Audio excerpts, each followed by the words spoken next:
आज स्पेशल गुलगुले करणार आहेत. गव्हाच्या पिठापासून याला गुलगुलेही म्हणतात आणि गोड भजे असे पण म्हणतात.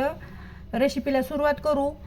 1 वाटी गूळ घेतलेला आणि 1च वाटी पाणी टाकायचं आणि गूळ वितळून घ्यायचं. त्याच्यामध्ये 10 ते 15 मिनटं ठेवायचं आणि ज्या वाटीनं गुळ आणि पाणी घेतलं त्याच वाटीनं मेजरमेंट म्हणून 1.5 वाटी गव्हाचं पीठ घ्यायचं आणि 1 चमचा बडीशोप, सुंठ पावडर 1 छोटा चमचा, विलायची पावडर 1 छोटा चमचा आणि जायफळ पावडर 1 छोटा चमचा टाकायचं आणि पावडर छोटा अर्धा चमचा टाकायचं आणि थोडंसं मीठ टाकायचं. थोडंसं गोड पदार्थामध्ये मीठ टाकलं म्हणजे चवीला खूप छान लागत आहे. आणि गुळाचं पाणी आहे ते अर्धं टाकून घ्यायचं. पिठामध्ये पहिले कोरडे मसाले मिक्स करायचे आणि मग त्यामध्ये गुळाचं अर्धं पाणी टाकून मिक्स करायचं आणि बाकीचं पूर्ण पाणी टाकून घेऊन चांगलं पीठ मळून घ्यायचं. दह्याला दहीवड्याला पीठ मळतो तसं मळायचं. पाणी कमी पडलं साधं पाणी टाकलं तरी चालतं आणि भजे म्हणले की खूप छान चवी लागतं आणि एकदम आतपर्यंत जाळी येते.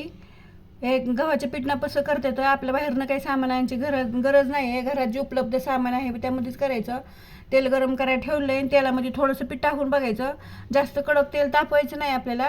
आपलं छान तेल गरम झालं आहे. लो टू मिडियम गॅस करायचा आणि पाण्यामध्ये हात बुडवायचा आणि असं बारीक बारीकच गुलगुले टाकून घ्यायचे.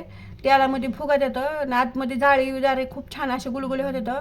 लो टू मिडियम गॅसवरतीच तळायचं. मोठा गॅस करायचा नाही. किती छान मस्त आतपर्यंत जाळीपर्यंत गुलगुले आपले तयार झाले. तर ही माझी रेसिपी कशी वाटली कमेंटमध्ये नक्की सांगा. लाईक करा, शेअर करा आणि चॅनल जर नवीन असेल तर सबस्क्राईब